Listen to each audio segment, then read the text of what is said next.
Kenyans are sure of two things this evening. Is that the rains that have been pounding majority parts of the country are going to continue. This is according to the Met Department. Kenyans are also sure of one more thing, 6% additional to that minimum wage, a promise that the president has made to Kenyans on this first day of May 2024. A day which is the Labor Day celebrations. Kenya celebrated its 59th Labor Day celebration today, the second for one President Dr. William Ruto. My name is Simba Elijah Charles Kiage. Thank you very much for making time to join us right here on our Insight. I'm standing in for one, Ian Ketani. Just before we jump into our bulletin tonight, here are our major stories.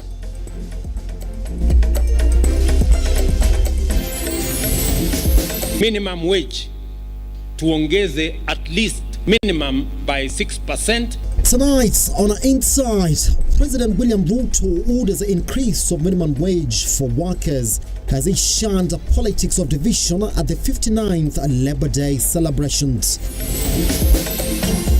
Little to celebrate on Labor Day as Kisumu residents decry floods, havoc and unbearable taxes. And death toll in the Maimayo dam burst tragedy hits 51 with 82 still missing as KDF joins the surge. You are watching Lookuptv. Our sign language interpreter tonight is Angel Lois. Let's jump into the stories now. President William Ruto has warned elected leaders riding on politics of division and popularity in the country. The head of state, in a second Labor Day celebrations, urged leaders in the country to focus on development and delivery of the Kenya Kwanza agenda at a time when majority of Kenyans are feeling the heat of the cost of living.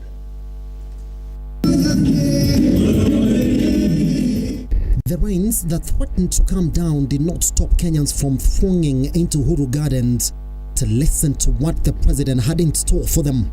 And as usual, not even the rains could stop the pomp and color that has been associated with the Labor Day parades.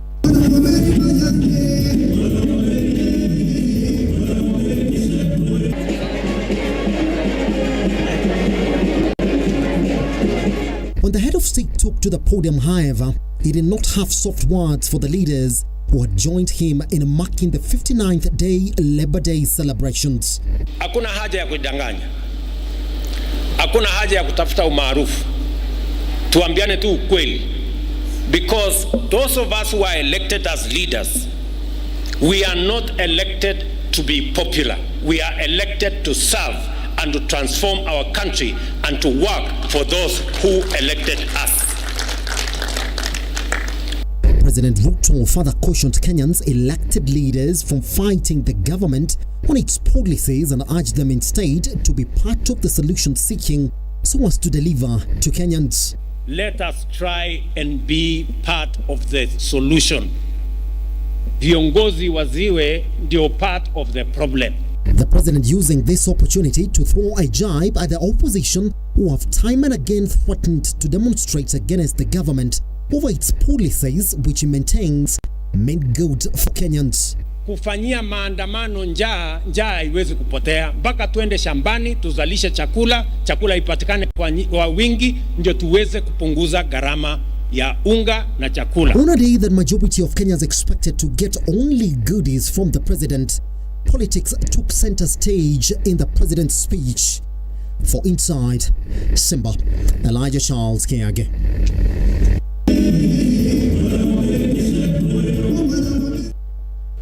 President William Ruto has ordered an increase in the minimum wage to ensure that workers receive fair compensation for their contributions to the nation's economy.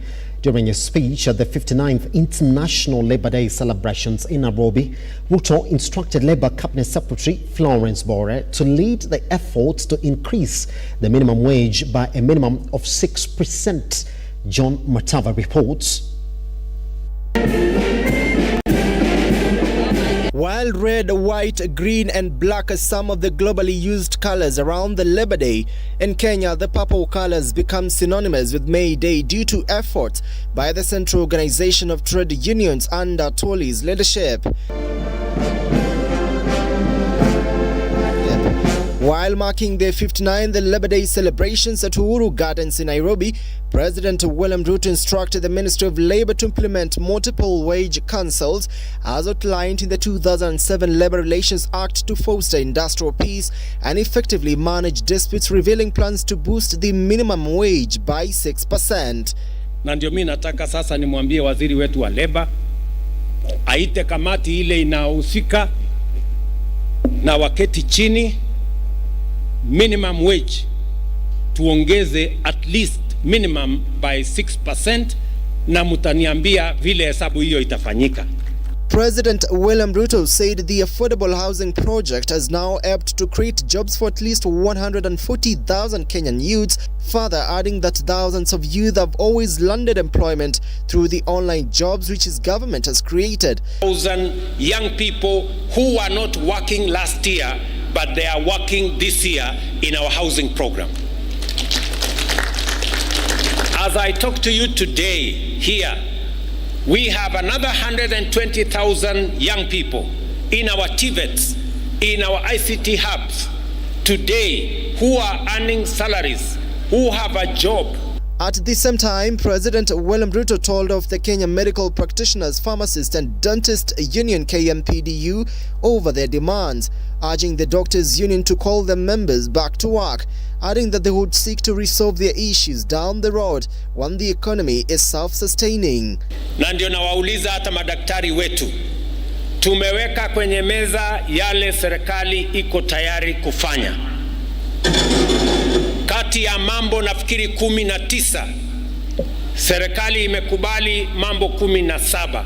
Imebaki 2 kwa sababu haiwezekani kwa mambo ya fedha, na wauliza madaktari wetu warudi kazini, mambo tutarekebisha, uchumi tutazalisha na kila mtu atapata haki yake tukisonga mbele. John Matava, Lookuptv. KOTU Secretary General Francis Atwoli has downplayed critics opposing his leadership tenure over 23 years at the helm of the Workers' Union. Speaking at the Labor Day celebrations, Atwoli remained adamant that it was restructured working conditions for Kenyan workers using his old age wisdom. Stanley Lugaria attended the fete and now reports.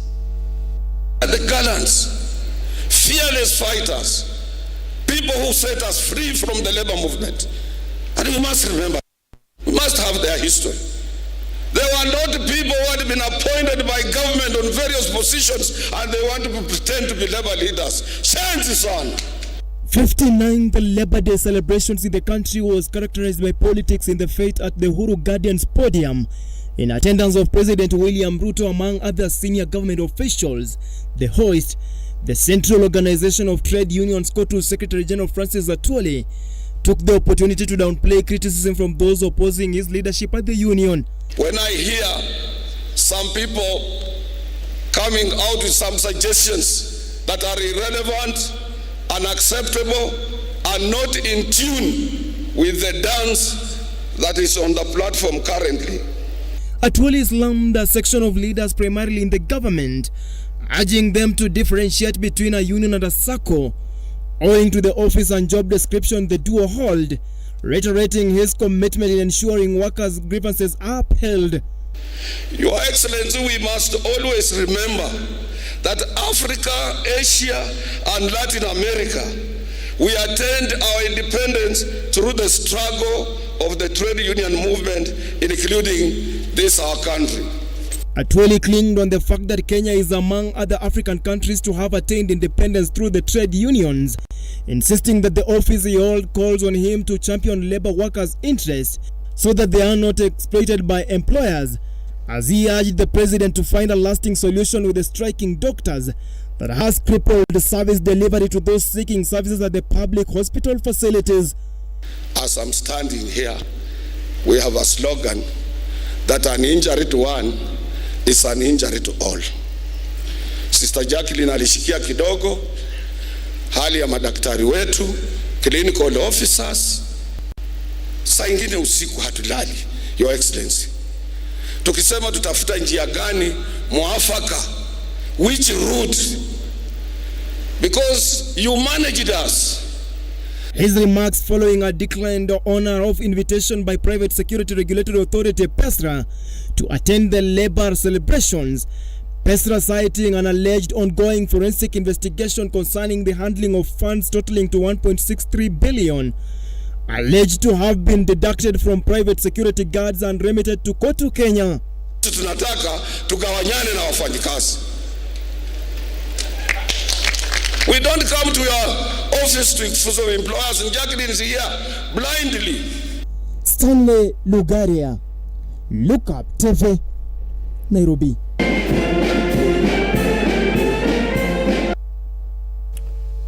Lugaria Stanley. Now, Nairobi Governor Johnson Sakaja has rubbished utterances from a section of legislators from Nairobi who are calling him out and condemning his leadership in the city. Speaking during the 59th Kotu Labor Day celebrations, Sakaja maintained he is not moved by the naysayers, assuring Nairobians of his commitment to serve them diligently. The governor further called on Kenyans to respect Kotu Secretary General Francis Atwoli, whose leadership at Kotu faces attack. Ambaye atafika hivi karibuni.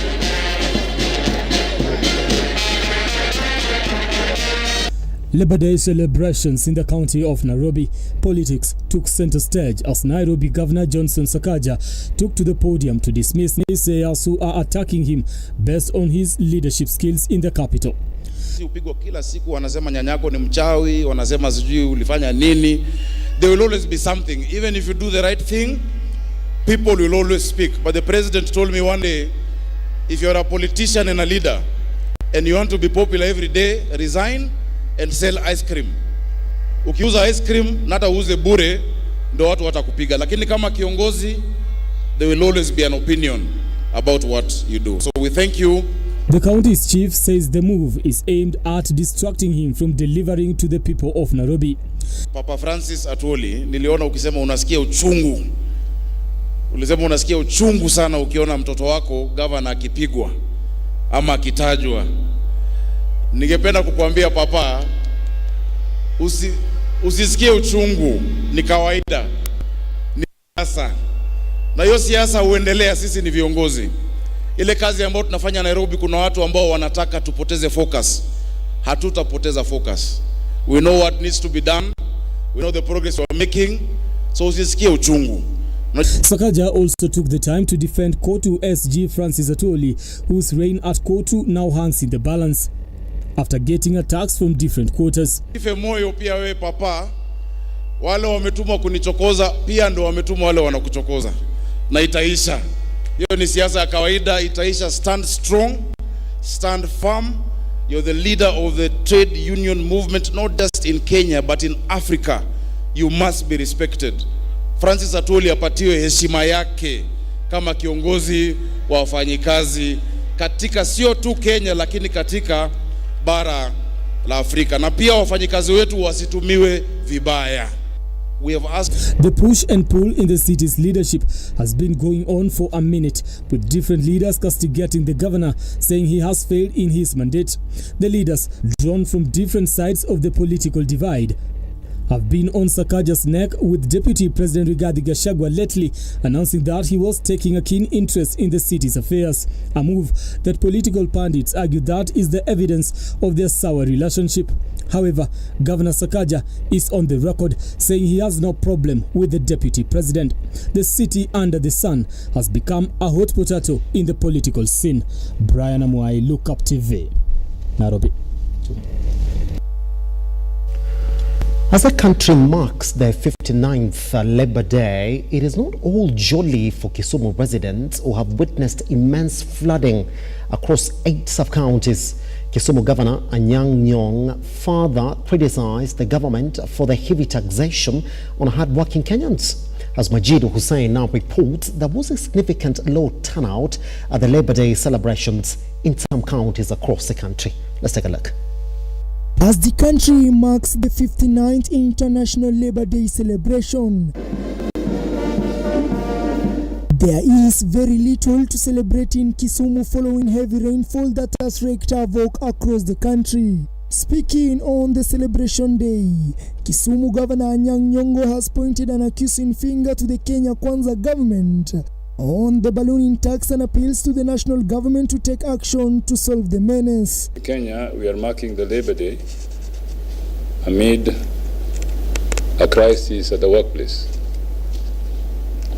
Hard economic times have resulted in redundancies, both still unemployment by a thread because of ballooning taxes. As we salute our workers on this day, we appeal to the Kenya Kwanza government to relook at their taxation policies and help reduce the cost of living.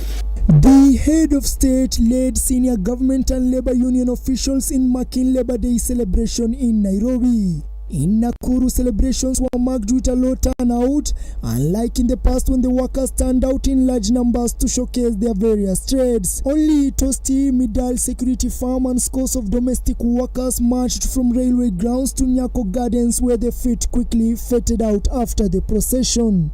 Speaking to the media, the leaders highlighted the pressing need for higher wages, attributing their demands to increased tax and high cost of living.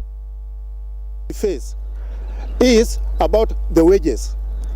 Wages were reduced in 2021 during COVID-19. Up to today, those wages have not been improved.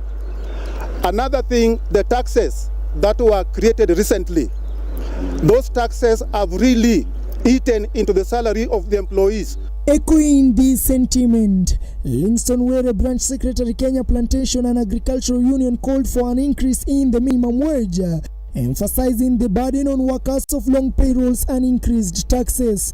So we are telling the government, please go slow.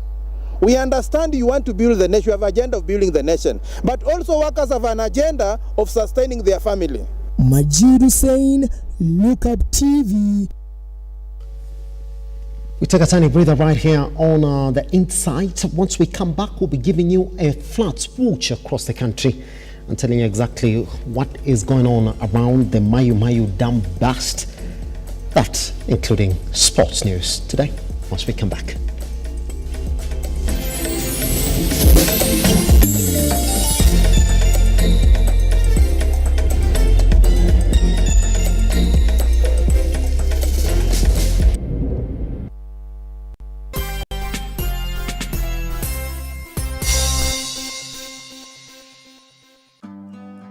Next on Ukulima ni Mali.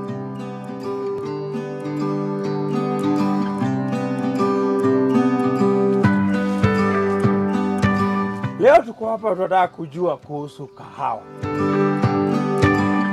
Hii kahawa ndio imetupeleka shule. Yes. Ndio imetusaidia tuanzishe biashara zetu kulingana na ile mapato wazazi walikuwa wanapata kwa kahawa. Tunaweka mbolea twice a year. That is in the month of July and late October.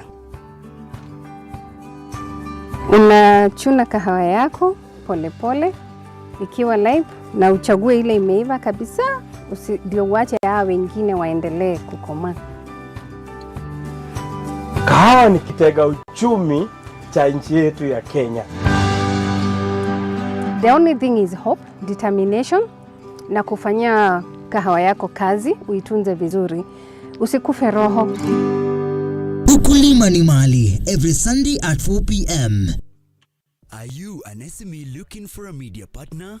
Look no more, as Lookuptv got you covered for all your visibility and marketing needs. We at Lookuptv understand your business needs and want to work with you on your marketing journey, giving you solutions that will take you to the next level. Call us today on 0707 572 358 or send an email to sales@lookuptv.co.ke and kickstart this amazing journey.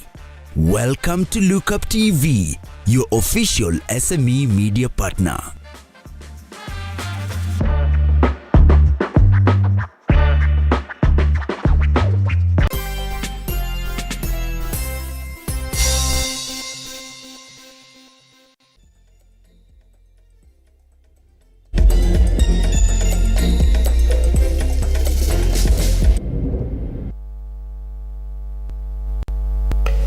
Welcome back to the Insight. The death toll following floods that wreaked havoc in Maimayo, Nakuru County has risen to 51, with the Kenyan Defence Forces joining the rescue mission for the missing residents. Today, it is now emerging that residents were well warned of the impending floods and are urged to move to safer grounds, but as it were, these warning signs were not taken seriously, as the area had not witnessed such magnitude of floods before.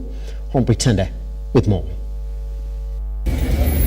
The Kenya Defence Force team, alongside that from the NYS, led the third-day rescue and recovery mission for the victims of the calamitous floods in Maimayo, Nakuru County that left a trail of destructions and death. Sniffer dogs deployed in the search efforts as the KDF combed through the aftermath of the floods for bodies and possible survivors.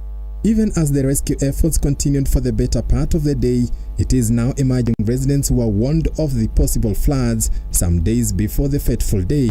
These warnings that were passed to them through religious leaders were ignored, as the area had not received destructive floods before. Kanisa ilikuwa imetangaza. Watu walikuwa wametangazia kanisa. Sasa pahali ilipitia hiyo maji, hata mtu angedhani imeweza pitia huko. Haijawahi pitia huko. Peter Waweru is lucky to be alive as he nurses his broken leg and other injuries on his body. He is a disturbed man. He lost his dear wife and their 2 children in the floods that wreaked havoc on residents. Sasa watoto, wakati niliwafunika na bibi alikuwa kwa table. Mimi nikakimbia nikiwa ya watoto. Juu nisikia wanapiga mayowe. Kuingia huko hata hatukufanya hata. Tukasikia tumeabikiwa. Na wamenyamaza. Tumekimbia sasa. He is not alone. Here at the Naivasha Sub-County Hospital, other survivors of the raging floods have their stories to tell. For majority, what happened on that fateful day is still a bad dream to them. Sijawahi ona maji kama hayo. Ilikuwa maji mengi sana. Kasikia mtoto ananiambia, ma, nishikilie. Sasa mimi nikatupa fahamu. Maji katubeba. Sasa mimi nikupigana na maji. Nikaona mti, hii miti inaitwa mudhuri. Nikaishikilia hivi. Naenda na kuita Mungu, nikamwambia, Mungu niokoe. The death toll from the floods now stand at 51, with fears this number could rise as several are still reported missing. Rescue efforts are ongoing. Tende Anyula, Lookuptv. Still on the floods watch, 2 bodies have been recovered in non-Kopere area of Kitengela, Kajiado County, after heavy rains on Tuesday night. In other areas of Kitengela, 6 people were rescued after a seasonal river burst its banks. Martin Masharia with this and much more on the floods watch across the country. In Kitengela, dozens of families are reeling from the aftermath of devastating flash floods triggered by heavy rainfall on Tuesday night.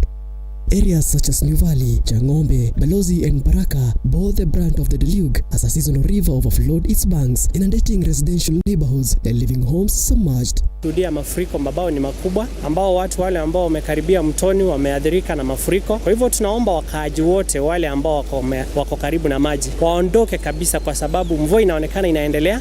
Still in Kitengela, in a tragic turn of events, the bodies of 2 male adults have been recovered following rescue operations amidst devastating flash floods.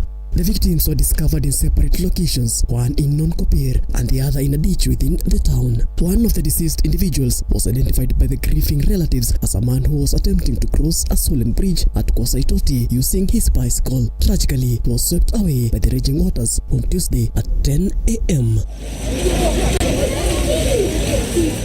Elsewhere, Embu County's disaster management team has issued an urgent warning as the 7 Fox dams reach emergency levels, prompting concerns for residents living near eastern hydroelectric facilities along the Tana River. Governor Cecily Mbarire, speaking at a disaster management meeting, highlighted the severity of the situation, citing the loss of 10 lives due to the relentless downpour wreaking havoc across the country. Tumepoteza watu 10 so far kwa sababu ya drowning. Na hii drowning ni kwa sababu watu wanajaribu kupita mito ambayo tayari ishajaa maji na wanajiambia tu itakuwa sawa. Tungetaka kuchukua nafasi ya kuambia watu, tafadhali usijaribu kucross bridge ama kucross mto ambao umejaa. Nairobi Governor Johnson Sakaja has announced the commencement of the reconstruction of 17 bridges that were devastated by the heavy floods in the region. Speaking at the Labor Day celebration, Governor Sakaja addressed the significant damage caused by the overflow of the Ngong, Mathare and Nairobi rivers, which led to the destruction of vital infrastructure. The 8 rivers and the 3 main ones, Ngong River, Mathare River, Nairobi River, have burst their banks. Jana usiku nzima tumekuwa na watu wetu wamelala kwa roofs pale viwandani na Kayaba.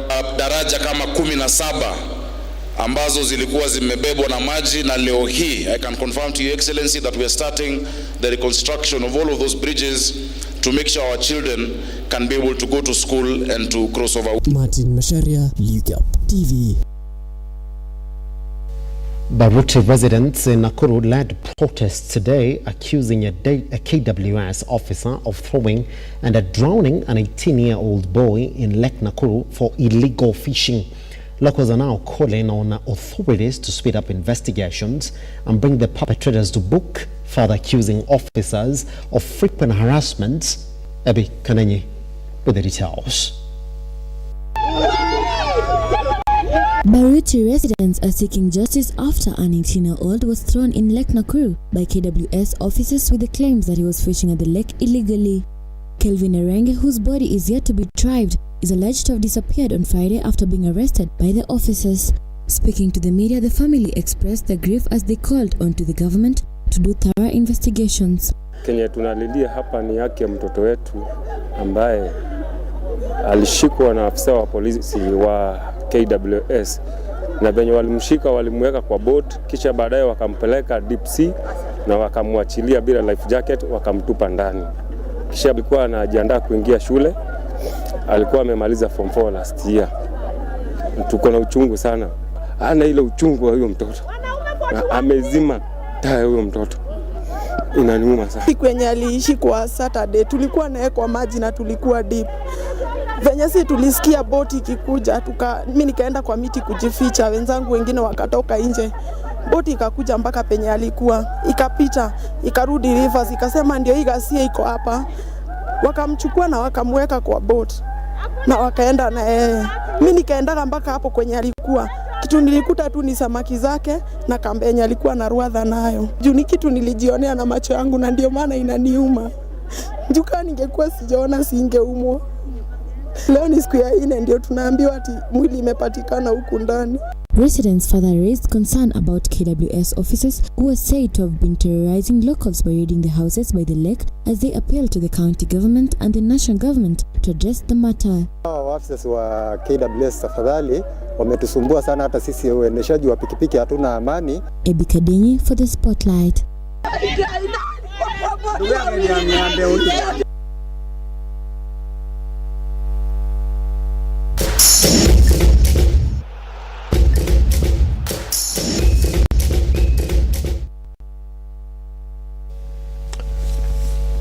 Let's get sporty then. Now, two-time Olympics winner Eliud Kipchoge will lead the men's marathon team in this year's Olympic Games. Kipchoge will represent Kenya together with a Tokyo Marathon champion Benson Kipruto and London Marathon winner Alexander Mutiso. The women's team will be led by Tokyo Olympics Games winner Paris Jepchirchir together with a Boston champion Obiri and former women world record holder Brigitte Kosgei, while Sharon Lekedi will serve as a reserve. The 2024 Olympic Games will commence from the 26th July to 11th August in Paris, France. You know that I think in the history of the Olympics, We have had quite a number of athletes winning at least 2 times, including our Eliud Kipchoge, who has won twice. And therefore, we would like to give him a chance to see if he can be the only one in the world to do it 3 times in a row. For actually putting us in Team Kenya, I think for the next 3 months we are going to train in a good way, trying to go and represent our country in a good way and come up with the good results. For me, I cannot speak for myself. I will speak. Now, UEFA Champions League first leg semi-final matches continue tonight as Borussia Dortmund hosts Paris Saint-Germain at the Signal Iduna Park in colossal tie. Now, the first leg match will be played tonight at 10 p.m.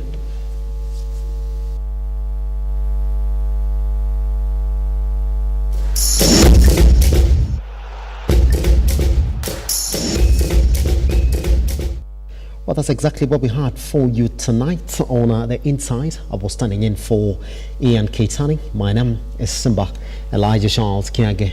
All these stories are online at Lookuptv across all your social media platforms.